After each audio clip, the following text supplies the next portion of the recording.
Bonjour à tous. Je m'appelle Annie, je suis éducatrice, épouse et maman de 3 enfants. Bienvenue dans notre capsule bien-être mental. C'est vrai que la dernière fois, je vous avais dit que j'allais vous parler des valeurs et tout ça, mais il y a un petit changement. Voilà, il y a un petit changement. Je me suis dit, comme en début de toute relation, il faut se dire les choses. Donc voilà, parmi les choses que je dois vous dire, j'ai oublié de dire un truc, donc je vais les dire aujourd'hui. Voilà, que ce soit en relation amoureuse, amicale, et nous, en ce qui nous concerne, c'est une relation sociale. Donc, il faut se dire les choses pour que ce soit clair, pour que les gens puissent avoir un petit aperçu de qui on est. Voilà. Voilà, j'ai oublié de vous dire, d'anticiper 2 questions qui peuvent m'être posées et d'y répondre. Voilà. La première question, c'est est-ce qu'une femme mariée peut faire des vidéos éducatives sur les réseaux sociaux? La deuxième question, c'est est-ce que une chrétienne ou un chrétien peut faire des vidéos éducatives sur les réseaux sociaux plutôt. Donc voilà, aujourd'hui je vais répondre à la première question et la semaine prochaine je répondrai à la deuxième question. Voilà, la première question, je vais y répondre en vous présentant 3 catégories d'hommes. La première catégorie d'hommes va dire oh ma chérie, c'est trop bien ce que tu fais, je suis derrière toi, je te soutiens à 1000%. C'est vraiment ton truc. Depuis longtemps, pourquoi tu l'as jamais fait? Ça te va hyper bien. Et la deuxième catégorie d'hommes va dire oui, je veux plus d'explications, je comprends ce que tu dis, mais je veux plus d'explications, je veux comprendre, explique-moi un peu en quoi ça consiste et tout ça. Et ça, il faut beaucoup de patience, mais un jour ça va payer. Il faut vraiment beaucoup de patience pour convaincre cet homme. Mais à la fin, cet homme arrive quand même à être convaincu et accepté.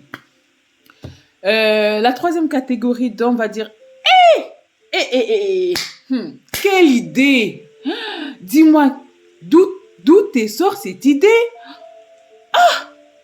Tu t'es réveillé, tu as dit tu vas commencer à faire des vidéos quoi? Éducatives sur les réseaux sociaux? Tu trouves pas que tu as déjà beaucoup de travail à faire ici à la maison? Tu t'occupes des enfants, tu travailles, tu vas faire des vidéos, mais pourquoi? Mais pourquoi tu veux faire ça? Je veux même pas connaître ton avis, je veux même pas connaître pourquoi tu vas le faire.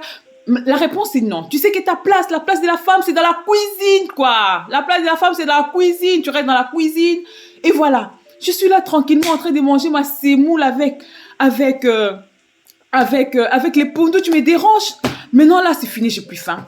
C'est fini, maintenant, je n'ai plus faim à cause de toi. Tout ça, c'est à cause de toi. Tu m'as encore énervé. Tu m'as encore énervé. Papa. Car la place de la femme, c'est dans la cuisine. Je suis pas trop d'accord. Si tu me suis maintenant, je vais te dire, je suis pas d'accord. Pourquoi? Si on aime, c'est pas ça l'amour en fait. C'est pas ça l'amour quand on aime une personne. On l'écoute. Il faut d'abord savoir quel besoin cette femme a pour faire ces vidéos. Et c'est pas cohérent ce que vous dites parce que vous dites qu'elle va se faire exposer en faisant des vidéos. Mais vous la laissez aller au travail, vous la laissez aller faire des courses, vous la laissez aller accompagner des enfants. Vous pensez que sur la route pour aller au travail ou au travail, elle peut pas être exposée? Non, tu vois? Elle peut être aussi exposée tout en allant au travail. Elle peut être exposée. Donc c'est pas vraiment cohérent quoi. Vous voyez, votre femme c'est une partie de vous, c'est pas votre marchepied. C'est une partie de vous, c'est quelqu'un, c'est une aide, voilà, c'est pas vraiment quelqu'un, un torchon qu'on prend et on jette. Non, c'est pas là, sa place c'est pas dans la cuisine, c'est une aide. Peut-être vous avez des compétences qu'elle, elle a pas, et elle aussi elle a des compétences que vous avez pas, donc vous vous complétez. Vous êtes là, vous voyez pas ses qualités parce que vous regardez d'autres filles à l'extérieur, vous dites oh cette femme elle est belle ou cette femme elle parle bien. Mais est-ce que votre femme à la maison, vous l'avez déjà donné l'occasion de s'exprimer? Est-ce que vous avez déjà donné l'occasion à cette femme de parler? Non, vous l'avez jamais fait. Vous voyez, vous pouvez avoir une chose précieuse en main, mais vous connaîtrez seulement sa valeur quand vous l'aurez perdu cette chose. Donc, aimez votre femme, aimez vos femmes plutôt, aimez vos femmes, écoutez-les, voilà, complimentez-les. c'est une partie de vous, c'est pas votre adversaire, c'est une partie de vous. Voilà, merci beaucoup d'avoir suivi cette vidéo jusqu'à la fin. Je vous dis à la prochaine fois pour répondre à la deuxième question. Merci beaucoup. Au revoir.